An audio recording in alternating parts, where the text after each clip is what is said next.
Inventando moda. Março é o mês de combate à endometriose e nós não poderíamos deixar de falar desse assunto tão presente na vida de muitas mulheres no Brasil. Há tempos que a saúde feminina busca por verdadeiras invenções de moda, abordagens naturais e novas abordagens clínicas. E no combate a essa e outras doenças, a robótica tem sido uma opção para lá de eficaz. Bom, eu sou a Lorelai Lopes, Head de Negócios do Up Consórcios, o novo consórcio, uma fintech da Embracon. E tô aqui super para aprender esse podcast. Hoje eu vou falar com o Dr. Thier Soares, especialista em cirurgia por vídeo, e com a Patrícia Ramos, creator de conteúdo digital. Bom, primeiro, obrigada por participar, mas ninguém melhor do que vocês para falar de vocês mesmos. Doutor, vamos começar? Fala um pouquinho do que você faz e como o que você tem para trazer para a gente de inventar moda, em relação a inventar moda quando se fala em endometriose. Bom, de formação, eu sou ginecologista de formação básica, que a gente chama, e no meu estudo lá da ginecologia, eu me apaixonei pela cirurgia por vídeo, enfim, foi aquela paixão à primeira vista mesmo. A primeira vez que eu entrei numa vídeo foi uma coisa encantadora. E eu decidi, eu vou fazer isso, então eu gostaria de fazer isso pro resto da minha vida. E então coloquei isso como objetivo e passei a me especializar então em cirurgia por vídeo e como ginecologista no cuidado da mulher, né, e focando na cirurgia por vídeo. E depois, em 2014 no Brasil, veio a cirurgia robótica.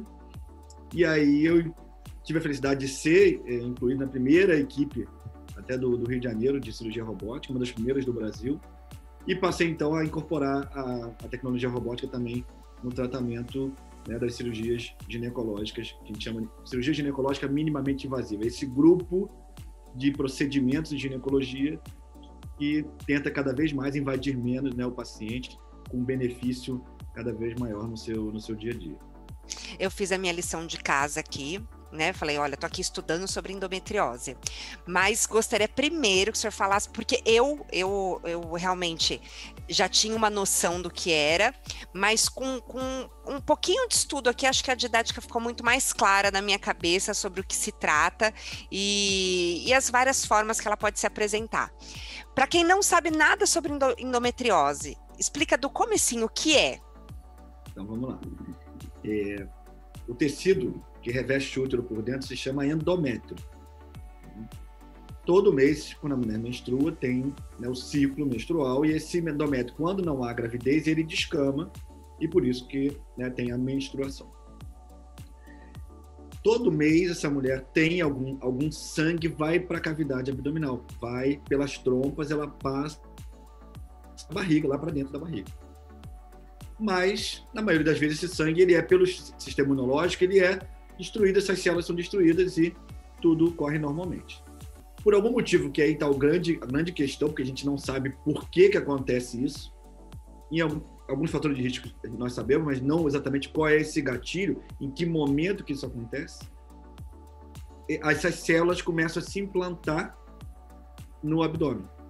E aí, quando você tem um estímulo hormonal que faz com que haja o ciclo menstrual, essas células também têm esse ciclo e acabam causando uma reação inflamatória no abdômen, e aí gera todo o transtorno, enfim, que a gente vai conversar aqui sobre a endometriose, o que ela causa, né, o impacto na vida da mulher. Né? E esse acúmulo do endométrio é só em volta do útero? Não, ele pode avançar para outros órgãos, né? Na verdade, existe, lógico, o mais comum é a parte próxima do útero. Então, quando ele cai no abdômen, a parte atrás da vagina, ovário, nos casos mais graves, intestino, bexiga, são os locais mais acometidos. Mas existe, por exemplo, endometriose no pulmão, no diafragma, cérebro. Confesso que o que eu disse da minha lição de casa foi essa parte que eu fiquei chocada. Eu não tinha essa noção. É lógico que são mecanismos diferentes, e até essa teoria que eu coloquei aqui da endometriose, a teoria mais aceita, mais famosa, mas existe contestação, né? Em ciência sempre há o lado contestador, e é legal porque gera discussão, mas essa é a teoria mais aceita e mais divulgada. A parte por exemplo, no cérebro, já seria uma outra explicação, seria ou por disseminação pelo sangue, ou poderia ser a célula no cérebro teria um potencial de se transformar numa célula parecida com o endométrio. Olha só que coisa interessante. Ou seja, não saiu tudo do mesmo lugar. Exatamente. Uau! Isso pode acontecer, então, também no pulmão. Existe relato de endometriose, olha só, no nariz, glândula lacrimal. Uau! Patrícia também tá com carinha aqui de que não sabia de tudo isso, né? Não, eu não sabia. Realmente estou ficando bem chocada. E olha que é só o início da conversa, né? Patrícia, primeiro se apresenta, maravilhosa. Quem só está ouvindo e não está vendo as imagens está perdendo nesse momento. Patrícia, se apresenta. Bom, primeiramente, muito obrigada pelo convite. Lorelai, é um prazer estar aqui com você e com esse profissional da saúde, né, o Dr. Thier. E eu estou muito feliz de estar aqui, né, em primeira mão para a galera, eu aqui falando sobre endometriose. E para quem não me conhece, prazer, Patrícia Ramos, eu tenho 21 anos, sou carioca, moro no Rio de Janeiro e atualmente eu atuo, olha que lindo, né? Como digital influencer, youtuber, enfim, tudo que abrange internet, rede social, eu estou aí fazendo. Certo, e qual a sua relação com a endometriose? Inclusive em off, né, a gente estava batendo papo aqui antes do podcast, e ela me contou que essa informação vai ser em primeira mão, né, Patrícia? Isso, em primeira mão. Minha relação com a endometriose é uma relação que eu não gostaria de ter, né, para começar por aí. Ao fim de 2020, eu descobri, né, que eu estava acometida pela endometriose, foi um momento muito complicado para mim, porque eu não imaginava. Eu imaginava que a endometriose era uma doença que atingia mulheres com mais idade, né? Mulheres perto da menopausa ou que já passaram pela menopausa. Então, eu fiquei bem chocada porque eu nunca havia pesquisado de fato sobre a doença. Então, eu pensei o pior. Eu posso contar o relato? Claro. De como eu descobri? Claro. Então, foi ao fim de 2020, na verdade, perdão, ao fim de 2020, eu estava em Tocantins, estava passando um tempo, eu e meu marido estávamos passando um tempo na casa do meu empresário, nós estávamos lá no trabalho, e olha só que louco, Deus faz tudo perfeito. A esposa dele é ginecologista, e então eu estava lá, e acho que uma semana depois que nós chegamos, eu iria entrar no meu ciclo menstrual. Já tomava o anticoncepcional, tinha aquela fase da pausa, onde descia a menstruação. Só que assim, uns 2 dias antes, né, do previsto de descer a menstruação, eu comecei a sentir uma cólica absurda, assim, fenomenal de forte. Uma cólica que eu nunca havia sentido antes e eu comecei a me preocupar com aquilo, porque eu colocava compressa quente, não passava, eu trocava de posição, isso foi durante a madrugada. Eu trocava de posição e não passava, porque das outras vezes que eu tive a cólica, eu deitava de bruço com a mão assim, né, na altura do útero e passava. Dessa vez não passou e eu suava frio e desregulou todo o meu intestino. Eu ia ao banheiro, assim, eu fui umas 7 vezes, assim, na madrugada ao banheiro. E foi bem preocupante para mim. No dia seguinte eu acordei, né, de 15 minutos de sono que eu tive, dessa noite toda intensa. E eu conversei com a esposa do meu empresário, né, a Mari. Eu falei, Mari, essa noite eu tive uma cólica muito forte, foi assim. Ela falou, Patrícia, vamos fazer uma ultrassom, porque eu acho que isso é endometriose. Eu falei, quê? Não é possível. Então eu fui ao consultório, ela fez a ultrassonografia e foi na hora, assim, foi batata. Assim que ela colocou o aparelhinho, ela falou, Patrícia, é isso mesmo, tá vendo aqui, isso aqui são focos de sangue, ela me explicou, que eu não sei falar, né, não sou doutora, isso aqui o doutor Tia tá aí para explicar. Então, foi bem assustador para mim e eu fiquei mais ou menos uma semana, praticamente a viagem inteira, com o meu intestino todo desregulado, com uma cólica fenomenal, que só ficava controlada à base de remédios bem fortes. Então, eu tive que trocar o meu anticoncepcional e tudo mais, foi todo um processo, enfim.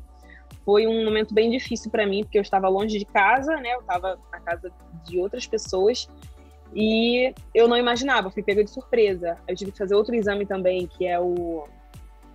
Ah, meu Deus, esqueci o nome. O nome. Isso aí, ressonância magnética. E também batata, na mesma hora o homem falou, é isso mesmo, o doutor, né, falou, é isso mesmo, você tá com endometriose e tudo mais. Quantos anos você tem, Patrícia? Você é super novinha, 21. né? É 21 incomum, anos. né, doutor, ficar sabendo tão cedo? Em geral, assim, a gente tem realmente, o que a Patrícia falou, é até verdade, assim, a gente tem uma média um pouco mais tarde de diagnóstico de endometriose. Tá? Mas, por outro lado, esse diagnóstico também tem uma nota triste nisso. Por quê? O atraso médio mundial, isso não é uma coisa só de Brasil, mundial é de 8 anos entre as primeiras queixas e o diagnóstico definitivo. Então, vamos imaginar que uma mulher comece a sentir as primeiras queixas com 18. Em média, no mundo, ela vai ter o diagnóstico com 26 anos. Então, acaba que o diagnóstico é feito um pouco mais tardio, muito porque ainda se desconhece muito a endometriose. E aqui, né, agradecer a você, Lore, pelo espaço, a Patrícia por né, colocar o apoimento, porque vocês não têm ideia do quanto que isso repercute socialmente. O número de mulheres que vão se beneficiar com essa informação do que a gente está fazendo aqui é impressionante. Assim, e isso vai em cadeia porque cada uma vai falando com a outra. E eu vejo muito hoje, com essa informação, internet, redes sociais, as pacientes já começam a fazer o seu diagnóstico. E elas chegam, muitas chegam no meu consultório e falam: eu estava acompanhando o ginecologista e eu falei para ele, eu acho que eu tenho endometriose, vamos fazer uma ressonância. E aí faz a ressonância e realmente tem endometriose. Então, olha o poder da informação hoje em dia para ajudar essas mulheres a diminuir esse atraso mundial de 8 anos, que é um número, né, que choca a gente. Né? Um paciente demorar 8 anos sofrendo com esses sintomas. A Patrícia falou de alguns sintomas, né? O que mais me chamou a atenção aqui foi a cólica muito forte, a questão da urina, que você foi 7 vezes no banheiro durante a noite. Esses são os sintomas gerais, assim, ou não? Difere bastante? Não, o mais comum é exatamente essa cólica que a Patrícia relatou. E cólica pra gente, a gente fica achando que é comum, né? Então, a gente conversa, na roda de mulheres, assim, eu sinto cólica, eu não sinto cólica. Nossa, menina, eu sinto cólica, assim, de não conseguir levantar da cama. Como se fosse algo que nasceu com você ali e você vai carregar pro resto da vida. E talvez não seja, né? Isso é o que a gente vê como cenário, e até, às vezes, até o próprio profissional orientando. Então, a mulher fala, eu tenho uma cólica intensa. Não, é aquela coisa, não, é ser normal. Não, aguenta um pouquinho, daqui a pouco vai passar. Aquela famosa fase, não, a cólica quando um casar passa. Então, isso é um pouco da responsabilidade desse atraso. Porque a cólica, lógico, não estou dizendo uma cólica bem leve, discreta, que a paciente consiga tolerar até sem medicação. Tudo bem, essa cólica, você pode ali ter uma cólica considerada normal. Mas uma cólica onde você comentou, eu não levanto da cama, ou então igual a Patrícia, uma cólica que não passava. Isso não é normal, isso tem que ser investigado. Deve ter alguma coisa aí por trás, porque isso não é para ser considerado normal. Então, essa é a principal queixa. Cólica no período menstrual é a queixa mais comum para ajudar no diagnóstico da endometriose. Seguido por... Fala. Não, perdão, pode continuar, é que deu uma travadinha e eu achei... Ia falar dos outros sintomas. Não, pode falar, claro.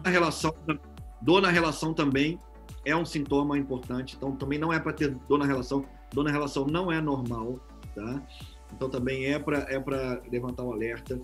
Alteração de hábito intestinal ou de hábito urinário, como a Patrícia comentou. Então, se aumentou sua frequência, se você tem vários diagnósticos de infecção urinária, sem nunca alguém ter feito um diagnóstico realmente com bactéria, mostrar que você tem uma infecção urinária, pode ser endometriose. Aumento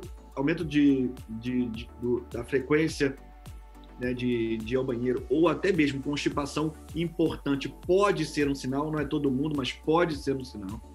Distensão abdominal também, sem uma explicação, pode também ser um sinal. Então, infertilidade, né? A dificuldade de gravidez também pode ser associada à endometriose. Aliás, é muito comum. Algumas pacientes que não têm sintoma, que o principal sintoma é dor, mas algumas pacientes acabam não tendo dor, ou uma dor muito leve, uma coisa que não chama atenção. Sabe como é que elas fazem o diagnóstico? Quando tentam engravidar e não conseguem. Aí vai investigar, faz uma ressonância e aí tem um diagnóstico de endometriose. E aí, nesse caso, é o endométrio num lugar específico, né? Quando é um caso de infertilidade, é porque você tem um acúmulo desse tecido num lugar específico.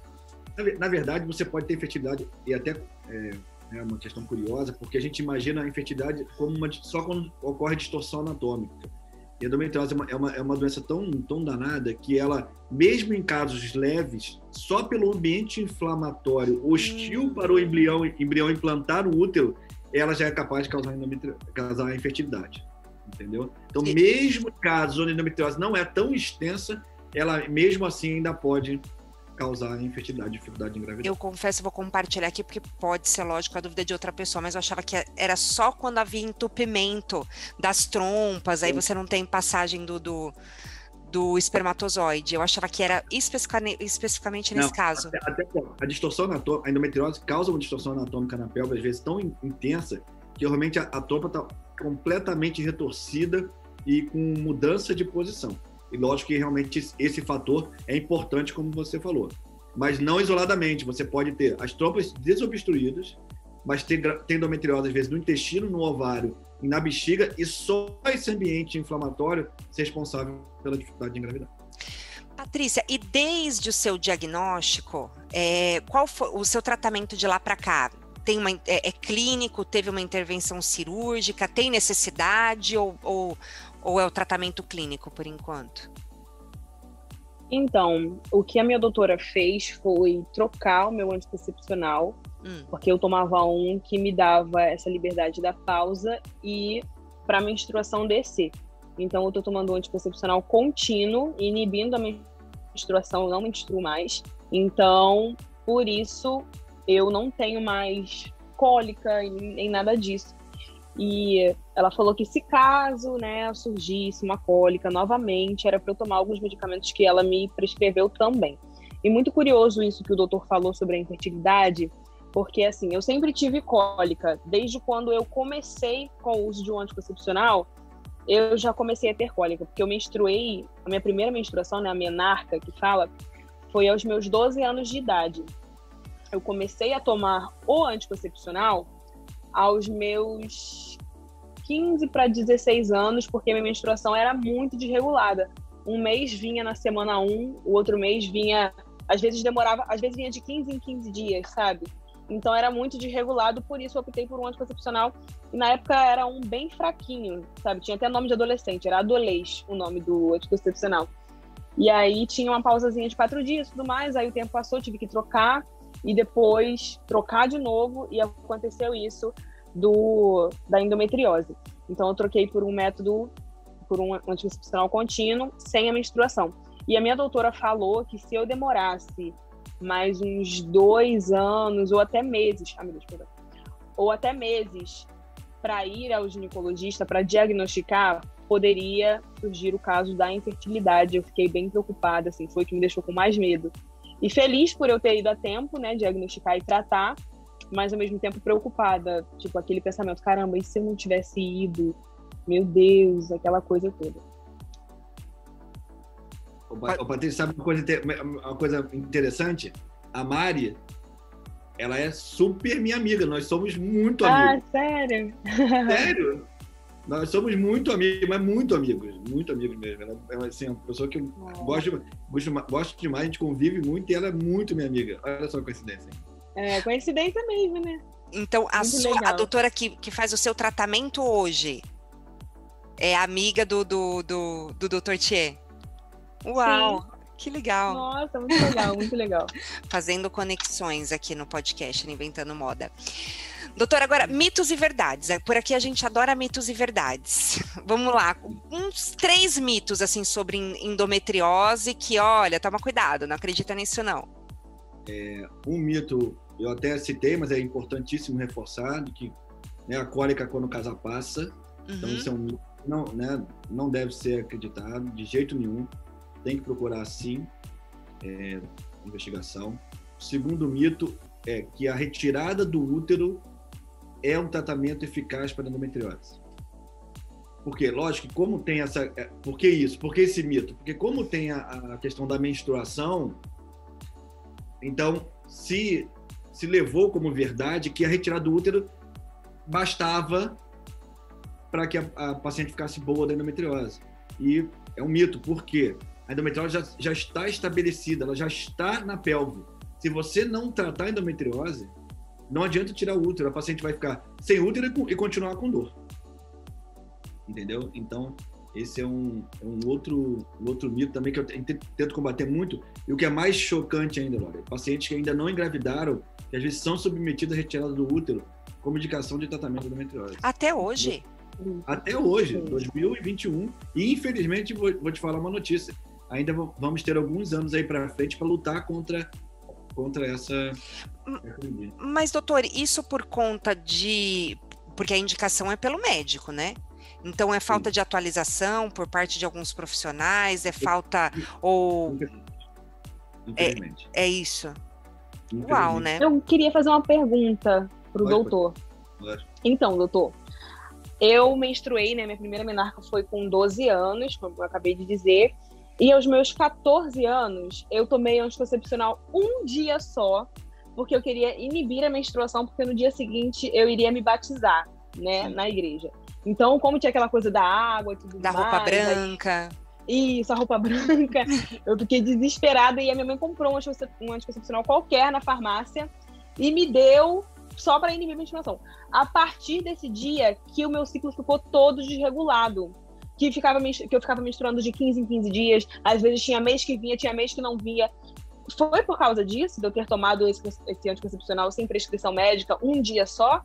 Não, foi coincidência, Patrícia, foi coincidência. Foi? Foi coincidência. Na adolescência, é muito comum a irregularidade menstrual. Porque quando a mulher começa a menstruar, o eixo hormonal ainda está imaturo. Então, ele não cicla regular como uma mulher de 25, 28 no geral. Isso acontece também no outro oposto, quando a paciente está entrando na menopausa. Aí não é que ele está imaturo, é porque ele justamente está começando a falhar. Então, são momentos da vida, tanto na adolescência quanto na perimenopausa, onde a mulher enfrenta uma irregularidade menstrual sem ter nenhuma alteração, nenhuma doença, né? Nenhuma causa específica. Entendeu? Perfeito. Então, eu ter ido ao ginecologista para ele me prescrever um anticoncepcional não me atrapalhou. Na verdade, me ajudou, né? A regular a menstruação. Perfeito. Eu vou na pegada da dúvida aí da Patrícia para perguntar se existe algo que possa provocar e, na contramão, se existe algo que possa prevenir. Na verdade, a gente não consegue nenhum nem outro. Tá? Não tem nada que a mulher faça que ela possa, né, se culpar. Eu fiz isso e agora eu tenho endometriose. Não tem. Como eu disse, a gente não sabe por que a endometriose começa. Tá? Agora, lógico, existem algumas questões. Sem dúvida que genética influencia muito. Por exemplo, se a Patrícia tem uma irmã, essa irmã ela tem um risco 7 vezes maior de ter endometriose do que entre irmãs, por exemplo, que não tem esse diagnóstico feito. Tá? Então, a genética influencia demais. É muito importante essa influência genética. Casos de endometriose. 2, a questão do modelo de vida hoje, né, da mulher moderna, que deve ser assim mesmo, mas é uma mudança de vida. A mulher engravida menos, engravida mais tarde, acaba se dedicando ao profissional primeiro, para depois acabar cuidando da questão da maternidade. E isso faz com que a mulher engravide menos, ela fique mais sob o efeito daquele ciclo menstrual que eu falei. Por que a gravidez é bom? E aqui, um outro mito, que a gente já pode até colocar. A gravidez não cura endometriose, porque também tem muito profissional que fala, engravida que a sua endometriose vai ser curada. Não vai curar, mas lógico que tem algum benefício. Por quê? Quando a paciente está grávida e amamentando, o que ela faz? Ela não menstrua. Então, para a doença é bom sim. Como nossos avós, bisavós que tinham às vezes 10, 12 filhos, acabava que era quase uma gravidez junto com a outra. Então, não dava tempo nem de ciclar quase na sua vida, ao longo da sua vida. E aí, hoje, acaba que essa mudança comportamental acaba favorecendo a endometriose. Entendeu? Então, tem outros fatores, mas esses são fatores bem importantes. E hoje, a necessidade de intervenção cirúrgica, né, que é a sua especialidade, qual o percentual de casos? É pequeno, né? Na maioria das vezes, a gente não opera. A indicação cirúrgica não é na maioria dos pacientes. Assim como na maioria das doenças, na verdade, a gente não tem uma indicação cirúrgica formal, pelo menos em doenças benignas, né? Então, seja endometriose, mioma, o que vem no consultório, a maioria das vezes a gente não indica cirurgia. Mas, em alguns casos, a gente precisa indicar cirurgia, seja por queda da qualidade de vida, seja por desejo de engravidar, né? Dor, né? Dor intensa, alguma no limite de obstrução da via urinária. Então, também são casos que a gente não pode adiar essa cirurgia. E, nesses casos, aí não tem jeito, é a indicação cirúrgica. Tá? Sempre por laparoscopia ou por robótica. Outra coisa também, para as mulheres que estão ouvindo o podcast ou para quem está ouvindo e conhece alguém, indicação de cirurgia de endometriose é por via minimamente invasiva. É laparoscopia ou robótica. Se alguém indicar a sua cirurgia, a famosa abrir a barriga, laparotomia, que é abrir a barriga aberta, não faça, porque não é a melhor via, não é a melhor opção. Enfim, são N desvantagens em relação a essa via da barriga aberta. Né? Doutor, recebemos uma pergunta aqui, ó. Eu vou ler a pergunta todinha, tá? Eu comecei a menstruar com 13 anos e sempre tive cólicas horríveis, de virar do avesso. Hoje tenho 45 anos e há 12 tomo anticoncepcional sem interrupção, justamente para não menstruar mais. Eu acho que isso é muito comum, né? Estou fazendo a coisa errada? Não. E aí, vamos pegar outro mito. Adolescente não tem endometriose. Isso é um outro mito. Ai, muito obrigada, Senhor. Eu pensei que eu tinha desde aquela época. É provável, Patrícia. Porque para você ter o diagnóstico com 21, com certeza ela não começou com 20 anos e meio. Entendeu? Sim. Então tem a possibilidade aí, né? Adolescente começa com uma dor insuportável, uma cólica insuportável, ela às vezes não vai ter o diagnóstico formal de endometriose porque ainda não deu tempo de aparecer. Mas é um risco, ela tem um fator de risco importantíssimo. Ela tem que ficar de olho, porque lá no futuro ela é uma candidatíssima a ter endometriose. E essa pergunta aí da ouvinte é muito o cenário da endometriose que a gente tem no consultório. Eu menstruo desde a minha adolescência que eu menstruo com dor, que eu não ia para a escola e eu tenho realmente pânico de menstruar. E de jeito nenhum que ela está fazendo errado, como a Patrícia fez também. Ó, ela usava o anticoncepcional interrompido e passou a usar contínuo. E deu uma melhora na qualidade de vida. E é o que a gente observa na prática. Apesar de alguns estudos não mostrarem claramente essa melhora, mas na prática a gente vê muito isso. A paciente vem com a interrupção da pílula e menstruando com dor. Quando ela passa para o contínuo, ela tem uma melhora da qualidade de vida. E a mulher não precisa ficar preocupada, porque não menstruar não é um mal para a mulher. Tá? Essa menstruação, esse sangue não vai para lugar nenhum. Ele não está se acumulando em nenhum lugar. Tá? Então, a mulher escolher de usar o contínuo, o famoso emendar uma cartela na outra, é super comum e super saudável para a mulher. Ela não precisa pensar que está causando mal para ela, não. Bom, eu, Lorelai Lopes, passando para método contínuo hoje, tá bom, gente? Tô deixando claro. Patrícia e Dr. Thier, eu esqueci de perguntar alguma coisa, alguma informação que seja importante colocar e que eu não abordei o assunto aqui? Não, acredito que não, tá tudo certo. Então... Eu acho que só apontar em relação ao diagnóstico, a Patrícia falou no início, mas só para chamar a atenção. O diagnóstico, lógico, a suspeita é feita pela clínica, lógico, da paciente, né? Então, quando ela relata dor, dificuldade de engravidar, enfim, por tudo que a gente citou anteriormente, a gente suspeita de endometriose. O que vai dar esse segmento, uma ultrassonografia transvaginal com preparo intestinal, e aqui é importante essa diferença. Uma famosa transvaginal convencional, ela serve para, no geral, acompanhamento, mas para diagnosticar endometriose, ela não funciona muito bem. Tem que ser uma ultrassonografia específica. E assim como a ressonância magnética da pelve também, com preparo intestinal, com um protocolo específico para endometriose, porque isso melhora muito a acurácia do exame, o desempenho do exame melhora demais. Então, aí a gente consegue, então, somar a clínica da paciente, a queixa, com a imagem, e aí dá um diagnóstico. Vai pontuar se, olha, realmente é endometriose, a chance é grande, tem indicação cirúrgica ou não. O diagnóstico definitivo, para a gente dizer definitivo, para a ciência, é você ter uma biópsia comprovativa de endometriose.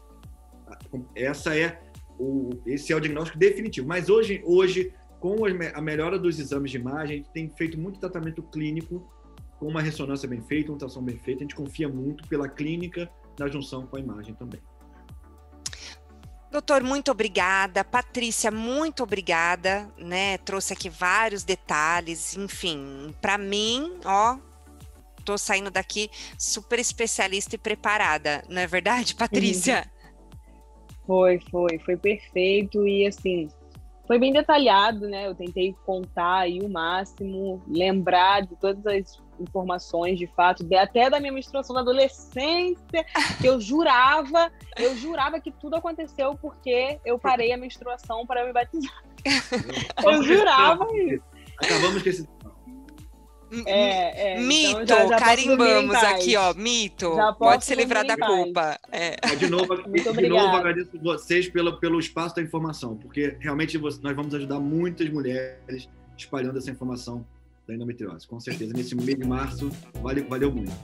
Eu que agradeço a prosa de sexta-feira à tarde, não é verdade? Que foi uma delícia e super esclarecedora. Obrigada, Patrícia. Obrigada, doutor. Obrigado a vocês. Muito obrigada, gente. Um beijo. Beijo, tchau.